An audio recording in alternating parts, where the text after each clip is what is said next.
वंदे मातरम, जय हिंद, वंदे भारतम, वंदे संस्कृतम। सरला की पाठशाला में आपका पुनः स्वागत है।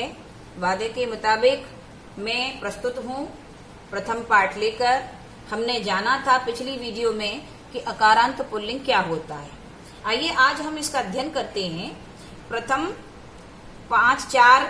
चार पांच ये प्रथम पैराग्राफ में और द्वितीय पैराग्राफ में इसमें 4 वाक्य और द्वितीय पैराग्राफ में 5 वाक्य दिए हुए हैं। इनसे हम समझेंगे अकारांत पुल्लिंग एक वचन। यहाँ देखिए, इस पाठ का मूल उद्देश्य है कि आप सब भैयाओं को, आप सब बच्चों को शब्दों का सही उच्चारण करना आ जाए। तो सबसे पहले ध्यान देंगे हम कि हमें कुछ बिंदियां दिखाई दे रही हैं शब्दों के सामने। ये जो बिंदियां हैं ये विसर्ग कहलाती हैं। क्या कहलाती हैं? विसर्ग। ये क्या कहलाती हैं? विसर्ग कहलाती हैं।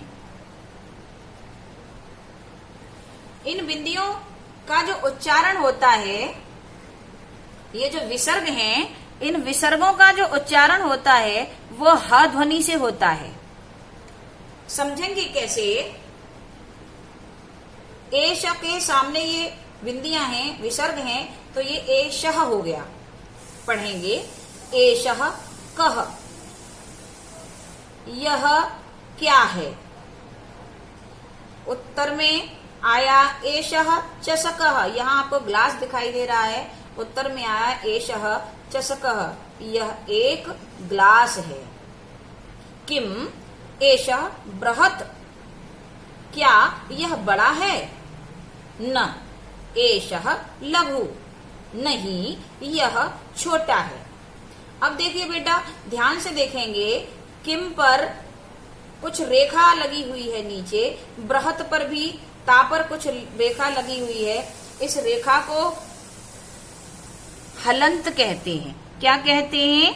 हलंत। हलंत का अर्थ होता है इस चिन्ह को लगाने से किसी भी अक्षर की ध्वनि कम समय के लिए हो जाती है, वह अक्षर आधा हो जाता है। तो किम, यहाँ माँ बहुत कम समय के लिए उच्चारित किया गया। बृहत्, यहाँ ता भी बहुत कम समय के लिए उच्चारित किया गया। इस प्रकार इसको पुनः पढ़ेंगे। एषः कः, एषः चषकः, किम एषः बृहत्, न एषः लघु। क्या है यह? यह क्या है? यह एक ग्लास है। क्या यह बड़ा है? नहीं, यह छोटा है। अब आप दूसरे वाक्य पर, पैराग्राफ पर आएंगे। ये जो प्रथम वाक्य थे, ये पास की वस्तु के लिए एशः प्रयोग हुआ था। यहाँ सह आपका दूर की वस्तु के लिए प्रयोग हुआ है, पुल्लिंग के लिए प्रयोग हुआ है। सामने आपको एक चित्र दिखाई दे रहा है। ये दर्जी का चित्र है, टेलर का चित्र है। यहाँ पूछा जा रहा है सह कह, वह कौन है। ये यह है और ये वह है।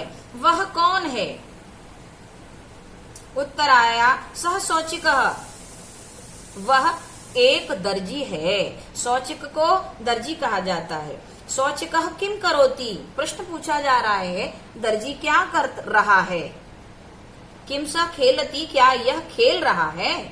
अब आपको दिख रहा है ये खेल नहीं रहा है, ये मशीन से कपड़े सिल रहा है। तो यहाँ उत्तर आया न सह वस्त्रम सीव्यति, नहीं यह वस्त्र सिल रहा है।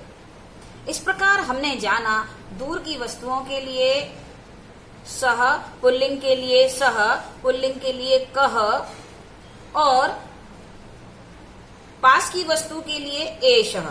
ऐसे समझ लीजिए कि हमको ये ध्यान रखना है, पुल्लिंग के तीनों वचनों में यदि पास की वस्तु है, यह के लिए शब्द प्रयोग करने हैं। एक के लिए एशः, दो के लिए एतौ और बहुसों के लिए एते। एशः, एतौ, एते, यानी एक यह, दो यह और ये सभी। एक वचन, दो वचन, बहुवचन। ऐसे ही दूर की वस्तु के लिए सह, तौ, ते। सह का अर्थ है वह, एक वह, वे दोनों, वे सभी। ऐसे ही जब प्रश्न पूछेंगे तो पुल्लिंग के लिए हम प्रयोग करते हैं कह, कऊ के।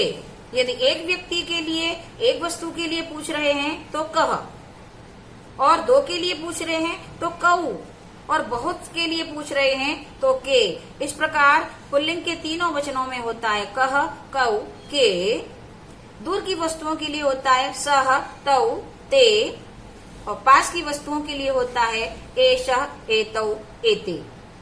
इन दोनों पैराग्राफों में, इन दोनों वाक्यांशों में हमने आज ये सीखा कि पास की वस्तु के लिए क्या प्रयोग किया जाता है, अकारांत पुल्लिंग क्या होता है, विसर्ग क्या होता है, हलंत क्या होता है, दर्जी क्या कर रहा है, ग्लास कितना बड़ा है। इन सब का आप अध्ययन कर लेंगे पुनः, और अगली वीडियो में हम मिलेंगे अगले विषय को लेकर। धन्यवाद।